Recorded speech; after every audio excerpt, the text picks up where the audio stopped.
নমস্কার সবাইকে। সবার অ্যান্সার কি মিলানোর পর ম্যাক্সিমাম অ্যাসপিরেন্টের নাম্বার কমে গেছে। এটা স্বাভাবিক, শুনতে খারাপ লাগলেও এটাই আসল কথা, ঠিক আছে? তো চিন্তা করে কোনো লাভ নেই। 3 নাম্বার কমে গেছে তোমার, মানে সবার কমে গেছে। সবার বলতে যারা পড়াশোনা করেছে ম্যাক্সিমামেরই নাম্বার কমে গেছে। তোমার শুধু একাই 82 নম্বরের পরীক্ষা হচ্ছে না, যারা পড়াশোনা করেছে ওই 3টে অঙ্ক সবাই করতে পারবে, সবাই করেছেও নেপালি গ্রুপ বাদ দিয়ে, ঠিক আছে? তো সেটা নিয়ে চিন্তিত একদম হবে না। প্রথমে ভিডিও শুরু করার প্রথমেই বলে দিচ্ছি,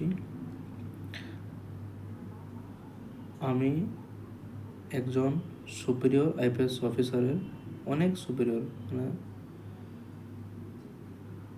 একদম ডিজি র্যাঙ্ক ওনার, আমি তার বিয়ে, ঠিক আছে? তো তোমাদের এইটুকু আশ্বস্ত করতে পারি, পুলিশ হতে গেলে ভয় করলে চলবে না। কোনো কারণে অ্যান্সার কিতে 3টি কোয়েশ্চেন বাদ দিয়েছে, ঠিক আছে? সেগুলো নিয়ে নেগেটিভ চিন্তা করলে হবে না। পিআরবি বোর্ড যা করে সবসময় তোমাদের ভালোর জন্যই করে। তো পিআরবি বোর্ডকে গালাগালি করলে হবে না, সবসময় ভবিষ্যতে দেখতে হবে এরপর কি করতে হবে। দেখো, এরপর তোমাদের হাতে রয়েছে গ্রাউন্ড আর ইন্টারভিউ।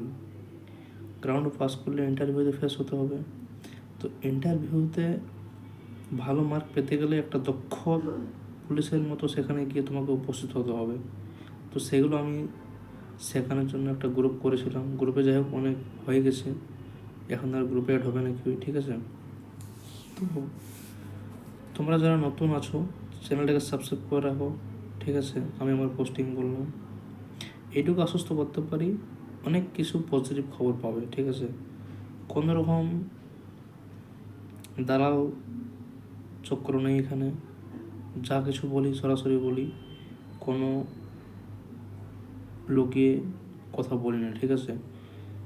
আমিও একটা গরিব ঘরের ছেলে ছিলাম, এখন যাই হোক পুলিশে এসে একটা ভালো জায়গায় পোস্টিং হয়ে গেছে আমার ভগবানের কৃপায়, আশীর্বাদে। তো আমি যতটুকু পারবো তোমাদের হেল্প করবো, ঠিক আছে? তো চ্যানেলটাকে তোমরা অবশ্যই সাবস্ক্রাইব করে রাখো, ঠিক আছে? এরকম আমার মতো অথেন্টিক নিউজ কেউ দিতে পারবে না। তোমরা বুঝতে পারছো আমি কোন জায়গায় আছি।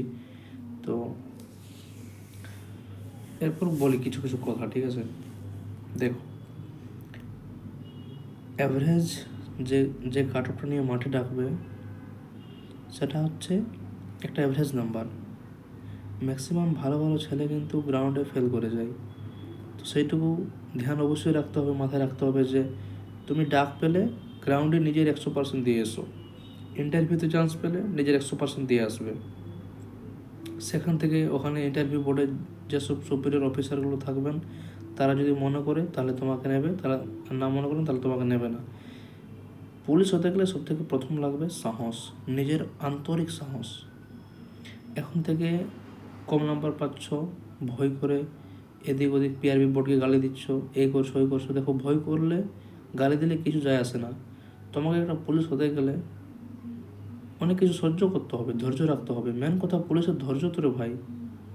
ডিপার্টমেন্টে চলে আসলেও তো তোমাকে পাবলিক জায়গায় ডিউটি করতে হবে, পাবলিক হ্যান্ডেল করতে হবে। তুমি যদি ধৈর্য না রাখো, পুলিশ হয়ে তুমি কিছু করতে পারবে? কিছু করতে পারবে না। আশা করছি খুব তাড়াতাড়ি তোমাদের রেজাল্ট দিয়ে দেবে। সব কিছু অন দা ওয়ে চলছে।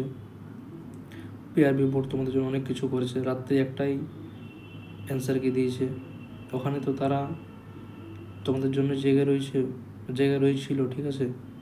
তো কোনো রকম গুজবে কান দেবে না, সরাসরি নিজের পজিটিভ চিন্তা ভাবনা নিয়ে এগিয়ে চলো। আশা করছি তোমাদের ভালো হবে, ঠিক আছে? যারা সত্যিকারে পরিশ্রম করেছো এবং করছো তোমরা সিলেক্ট অবশ্যই হবে। ডিপার্টমেন্টে তোমাদের মতো ছেলেও দরকার। তো কোনো রকম নেগেটিভে গুজবে কান দেবে না, এবং বারবার বলছি চ্যানেলটিকে অবশ্যই সাবস্ক্রাইব করে রাখবে, তোমাদের অনেক কাজে দেবে, ঠিক আছে? রেজাল্ট দিলে আবার একটা ভিডিও বানাবো, সেখানে হোয়াটসঅ্যাপ গ্রুপে অ্যাড হওয়ার জন্য সবাইকে আশা করছি একটা সুযোগ দেবো।